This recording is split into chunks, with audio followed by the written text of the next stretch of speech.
नक्कीच निखिला, गेल्या अर्धा पाऊण तासापासून ही संपूर्ण मोनोरेल जी आहे ती या संपूर्ण मोनोरेलच्या ट्रॅकमध्ये अडकलेली असल्याचं पाहायला मिळते आणि संपूर्ण आतमधले प्रवासी जे आहेत ते भीतीदायक वातावरणामध्ये असल्याचं आपल्याला पाहायला मिळतंय। एकंदरीतच आतमध्ये त्या मोनोरेलच्या आतमधली एसी देखील बंद आहे। आपले प्रतिनिधी सागर शिंदे त्या सगळ्या मोनोरेलच्या आतमध्ये अडकलेले आहेत आणि ही संपूर्ण दृश्य आपण पाहू शकतो। ही अत्यंत भयावह अशी दृश्य आहे, कारण की आज दिवसभर मुंबईमध्ये मुसळधार पाऊस पडत होता, त्यामुळे आज अनेक ऑफिसेसला कर्मचाऱ्यांना सुट्टी दिलेली होती।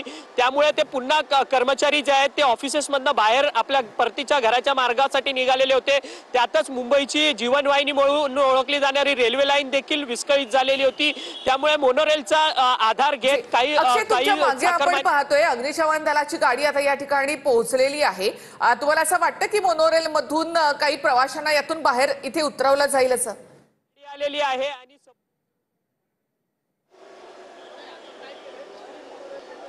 नक्कीच निखिला, आपण पाहू शकतो की अग्निशामक दलाची जी शिडीची गाडी आहे ती देखील या ठिकाणी पोहोचलेली आहे आणि आता आपण पाहू शकतो की ती गाडीद्वारे आता काही त्या आतमध्ये अडकलेल्या गाडीमधल्या अडकलेल्या प्रवाशांना बाहेर घेण्यात येणार काय हे देखील पाहणं तितकंच महत्त्वाचं ठरणार आहे।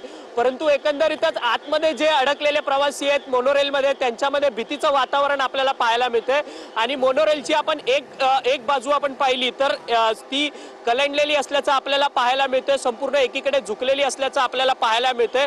त्यामुळे एकंदरीतच एक भीतीचं वातावरण जे आहे ते आतमध्ये अडकलेल्या प्रवाशांमध्ये आपल्याला पाहायला मिळते। आपण पाहू शकतो की मुंबई पोलीस प्रशासन असेल, त्याचसोबतच अग्निशामक दल असेल, हे सर्वच जे प्रशासकीय अधिकारी आहेत ते आता ग्राउंड झिरो वरती पोहोचलेले असल्याचं आपल्याला पाहायला मिळतं।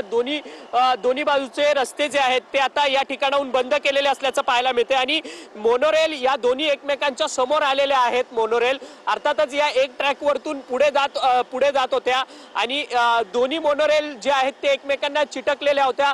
आता त्यांची दोघांमधली अंतर जी आहेत ती देखील दूर केलेली असल्याचं आपल्याला या ठिकाणी पाहायला मिळते। तर मोनोरेलच्या आतमध्ये प्रवासी जे आहेत ते मोठ्या संख्येने अडकलेले आहेत, कारण की आज संपूर्ण मुंबईमध्ये मुसळधार पाऊस होता। त्यामुळे अनेक जण जी वाहनं जी गाड्या भेटतात त्याच्या साहाय्याने आपल्या घरी पोहोचण्याचा प्रयत्न करत होते। त्यामुळे मोनोरेलला देखील आज मोठ्या प्रमाणात गर्दी जी आहे ती उसळलेली होती आणि याच मोनोरेलचा आधार घेत काही लोक जी आहेत आपल्या घरी परतत असताना मोनोरेल जी आहे ती आता ट्रॅक वरती थांबलेली असल्याचं आपल्याला पाहायला मिळतं। म्हैसूर कॉलनीच्या जवळच म्हैसूर कॉलनी मोनोरेल स्टेशन आहे, त्याच्या बाजूलाच या ट्रॅक वरती जे आहेत मोनोरेलच्या ट्रॅक वरती ही मोनोरेल जी आहे ती थांबलेली असल्याचं पाहायला मिळते।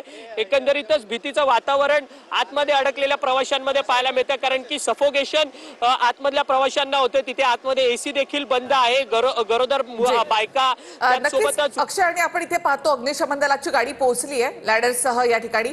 कदाचित यामधून प्रवाशांना खाली उतरवलं जाईल।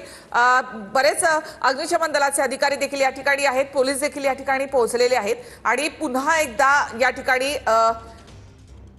2 जण जे आहेत आपण इथे या ठिकाणी पाहतोय की त्या शिडीवरून वर जाताना नेमकं काय सुरू आहे अक्षय, तुम्ही सांगू शकाल? तुम्हाला दिसतंय तिथून?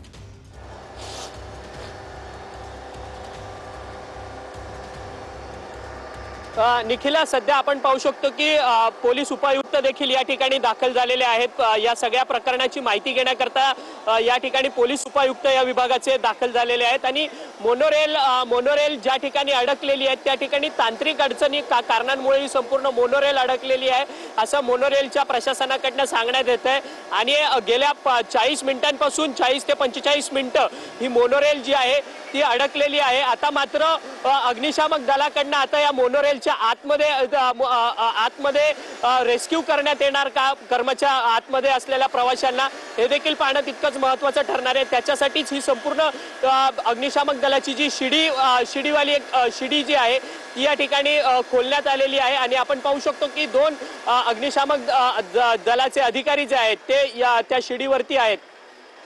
नक्कीच